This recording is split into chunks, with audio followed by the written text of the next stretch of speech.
ಆತ್ಮೀಯ ಮಿತ್ರರ ನಮಸ್ಕಾರ. ಸುಧಾಮ, ಕುಚೇಲ ಅಂದ ತಕ್ಷಣ ನಮಗೆ ನೆನಪಾಗೋದು ಶ್ರೀಕೃಷ್ಣ ಪರಮಾತ್ಮ.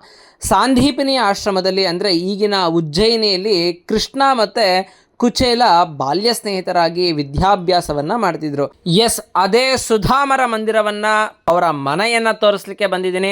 ನಾನೀಗಿದ್ದೀನಿ ಗುಜರಾತ್ನ ಪೋರ್ಬಂದರಲ್ಲಿ. ಇಡೀ ಬ್ರಹ್ಮಾಂಡದಲ್ಲೇ ಏಕೈಕ ಮಂದಿರ ಅಂದರೆ ಅದು ಸುಧಾಮರ ಮಂದಿರ, ಶ್ರೀಕೃಷ್ಣ ಪರಮಾತ್ಮ ಬಾಲ್ಯ ಸ್ನೇಹಿತನ ಮಂದಿರ. ವೆಲ್ಕಮ್ ಟು ಗುಜರಾತ್ ಪೋರ್ಬಂದರ್, ಸುಧಾಮರ ಮನೆಗೆ.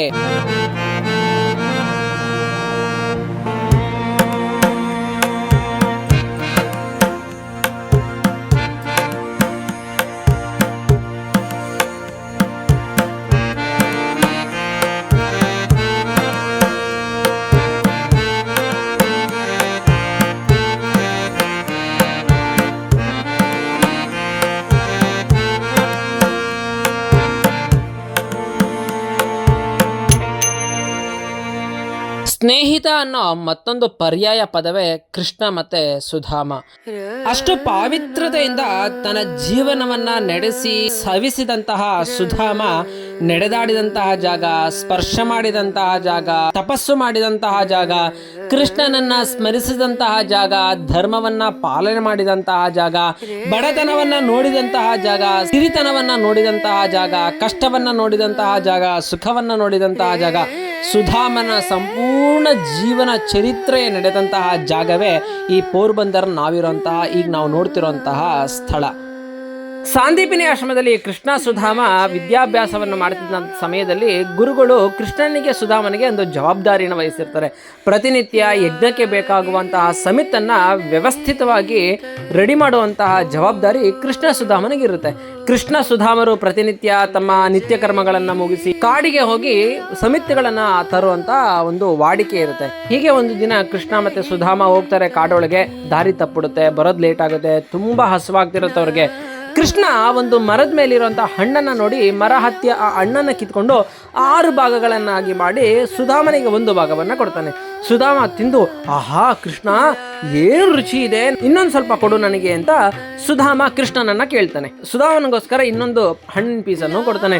ಸುಧಾಮ ಅದನ್ನೂ ತಿಂದು ಇನ್ನೂ ಒಂದು ಬೇಕು ಅಂತ ಕೇಳ್ತಾನೆ. ಹಾಗೆ 6 ಪೀಸ್ಗಳಲ್ಲಿ 5 ಪೀಸ್ಗಳನ್ನು ಸುಧಾಮನೇ ತಿಂತಾನೆ, ಇನ್ನೊಂದು ಪೀಸ್ ಮಿಕ್ಕಿರುತ್ತೆ. ಕೃಷ್ಣ ತಿನ್ಬೇಕು ಅಂತ ಹೋದಾಗ ಸುಧಾಮ ಮತ್ತೆ ಕೃಷ್ಣನ ಮುಖ ನೋಡಿ ಅದು ಕೊಡು ನನಗೆ ಅಂತ ಕೇಳಿದಾಗ ಆ ಕೃಷ್ಣನ್ ತುಂಬಾ ಕೋಪ ಬರುತ್ತೆ.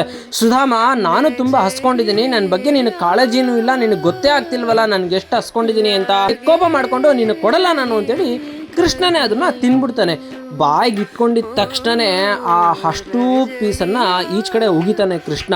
ಅವಾಗ ಸುಧಾಮನ ಮುಖ ನೋಡಿ ಕೃಷ್ಣ, ಇಷ್ಟು ಕಹಿಯಾಗಿರೋಂಥ ಹಣ್ಣನ್ನು ಹೇಗೆ ತಿಂದೆ ನೀನು ಅಂತ ದುಃಖದಿಂದ ಕೇಳಿದಾಗ ಸುಧಾಮ ಪ್ರೀತಿಯಿಂದ ಕೃಷ್ಣಂಗೆ ಹೇಳ್ತಾನೆ, ಕೃಷ್ಣ ಎಷ್ಟೋ ಸತಿ ನನಗೆ ಸಿಹಿಯಾದ ಹಣ್ಣನ್ನು ಕೊಟ್ಟಿದ್ಯಾ, ನಿನ್ನಂತ ನಿಷ್ಕಲ್ಮಶ ಸ್ನೇಹಿತನಿಗೆ ಇಂಥ ಕಹಿಯಾದ ಹಣ್ಣು ತಿನ್ಸಕ್ಕಾದ್ರೂ ಹೇಗೆ ಮನಸ್ಸು ಬರುತ್ತೆ ಕೃಷ್ಣ, ಹಾಗಾಗಿ ನಾನೇ ಎಲ್ಲ ತಿನ್ನೋದಕ್ಕೆ ಯೋಚನೆ ಮಾಡಿದೆ ಅಂತ ಹೇಳಿದಾಗ ಕೃಷ್ಣನಿಗೆ ಸುಧಾಮನ ಸ್ನೇಹದ ಬಾಂಧವ್ಯ ಕಂಡು ಅಪ್ಕೊಳ್ತಾನಂತೆ. ಹೀಗೆ ನಾನಾ ಕಥೆಗಳ ಮುಖಾಂತರ ಸುಧಾಮ ಕೃಷ್ಣನ ಸ್ನೇಹಿತ್ವದ ಬಾಂಧವ್ಯ ಅಮರವಾಗಿ ನಮಗೆ ಭಾಗವತ ಕಟ್ಕೊಡುತ್ತೆ. ಸುಧಾಮ ಅತ್ಯಂತ ಕಡು ಬಡತನದಲ್ಲಿದ್ದಾಗ ಅವರ ಧರ್ಮಪತ್ನಿಯ ಒತ್ತಾಯದ ಮೇರೆಗೆ ಕೃಷ್ಣನನ್ನ ಕೇಳುವ ಮನಸ್ಸಿಲ್ಲದ ಮನಸ್ಸಲ್ಲಿ ಸುಧಾಮ ಅವನ ದ್ವಾರಕೆಗೆ ಅರಮನೆಗೆ ಬಂದಾಗ ಕೃಷ್ಣ ಅತ್ಯಂತ ಆದರದಿಂದ ಅವನ ಸ್ವಾಗತ ಮಾಡಿದ್ದು, ಅವನ ಪಾದ ಪೂಜೆ ಮಾಡಿದ್ದು, ಮೃಷ್ಟಾನ್ನ ಭೋಜನ ಕೊಟ್ಟಿದ್ದು ಅದನ್ನೆಲ್ಲ ಕಂಡು ಸುಧಾಮ ಆಶ್ಚರ್ಯಚಕಿತ ಆಗ್ತಾನೆ. ಇಂತಹ ಬಡವನನ್ನ ಇಂತಹ ಮಹಾರಾಜ ಇನ್ನೂ ನೆನ್ಪಿಟ್ಕೊಂಡಿದ್ದಾನಲ್ಲ ಅಂತ ಕೃಷ್ಣನ್ ಕೇಳಿದಾಗ ಕೃಷ್ಣ ಸುಧಾಮಂಗೆ ಹೇಳ್ತಾನೆ, ನೀನು ಎಂತ ಮಾತಾಡ್ಬಿಟ್ಟೆ, ನಮ್ದು ಎಂಥ ಬಾಲ್ಯ ಸ್ನೇಹಿತರು ನಾವೆಲ್ಲ ಅಂತೇಳಿ ಆಲಿಂಗನೆಯನ್ನ ಮಾಡ್ಕೊಂಡಿದ್ದು ನೀವು ಕತೆ ಕೇಳಿದಿರಾ. ಅವಲಕ್ಕಿ ತಂದಿರ್ತಾನೆ, ಅವನಿಗೆ ಮುಜುಗರ ಆಗುತ್ತೆ ಕೃಷ್ಣನ್ ಕೊಡೋದಕ್ಕೆ, ಕೃಷ್ಣನನ್ನು ತಗೊಂಡು ತಿಂತಾನೆ. ಆ ನಂತರದಲ್ಲಿ ಸುಧಾಮನ ಬಡತನ ನೀಗುತ್ತೆ, ಅವನಿಗೆ ಅಷ್ಟೈಶ್ವರ್ಯ ಬರುತ್ತೆ. ಆ ಎಲ್ಲ ಕಥೆಗಳು ಇದೆಯಲ್ಲ, ಆ ಎಲ್ಲ ಕಥೆಗಳು ನಡೆದಿದ್ದ ಜಾಗ ಯಾವುದು ಅಂದರೆ ಈಗ ನೀವು ನೋಡ್ತಿರುವಂತಹ ಸ್ಥಳವೇ. ಅಂತಹ ಪರಮ ಪವಿತ್ರವಾಗಿರುವಂತಹ ಸುಧಾಮ ನಡೆದಾಡಿದಂತಹ ಜಾಗ, ಅವನಿದ್ದಂತಹ ಜಾಗ, ಅವನು ಕೊನೆಯದಾಗಿ ಮೋಕ್ಷವನ್ನ ಪಡೆದಂತಹ ಜಾಗ ನೀವು ನೋಡ್ತಿರುವಂತಹ ಈ ಸ್ಥಳವೇ. 1902 ರಿಂದ 1907 ನಡುವೆ ರಾಜವಂಶದ ಶ್ರೀ ರಾಮ್ ದೇವ್ ಜಿ ಜಿತ್ವಾ ಅನ್ನೋರು ಈ ದೇವಸ್ಥಾನವನ್ನ ನಿರ್ಮಾಣ ಮಾಡಿದ್ರು ಅಂತ ಇತಿಹಾಸ ಹೇಳುತ್ತೆ. ಇಂತಹ ಸಚ್ಚಾರಿತ್ರ್ಯವುಳ್ಳಂತಹ ಸುಧಾಮ ನಡೆದಾಡದಂತಹ ಜಾಗದಲ್ಲಿ ನಾವು ಸ್ಪರ್ಶ ಮಾಡುವಂತಹ ಒಂದು ಅನುಕೂಲ ಮಾಡಿಕೊಟ್ಟ ಆ ಕೃಷ್ಣನಿಗೆ, ಆ ನಾರಾಯಣನಿಗೆ, ಆ ಭಗವಂತನಿಗೆ ಶಿರಸಾಷ್ಟಾಂಗ ನಮಸ್ಕಾರವನ್ನು ಸಲ್ಲಿಸ್ತಾ ಆ ಸುಧಾಮರಿಗೂ ಕೂಡ ಅವರ ಪವಿತ್ರ ಜೀವನದ ಒಂದಂಶ ನಮ್ಮ ಜೀವನದಲ್ಲಿ ಬರಲಿ ಅಂತ ಪ್ರಾರ್ಥಿಸ್ತಾ ಇಲ್ಲಿಗೆ ಈ ವಿಡಿಯೋನ ಮುಗಿಸ್ತಾ ಇದ್ದೀನಿ. ಮತ್ತೊಂದು ಜಾಗದಲ್ಲಿ ಮತ್ತೊಂದು ವಿಚಾರದೊಂದಿಗೆ ಮತ್ತೊಮ್ಮೆ ಸಿಗೋಣ ಅಂತ ಹೇಳ್ತಾ ಧನ್ಯವಾದ. ಶ್ರೀಚರಣ ಸೇವಕ.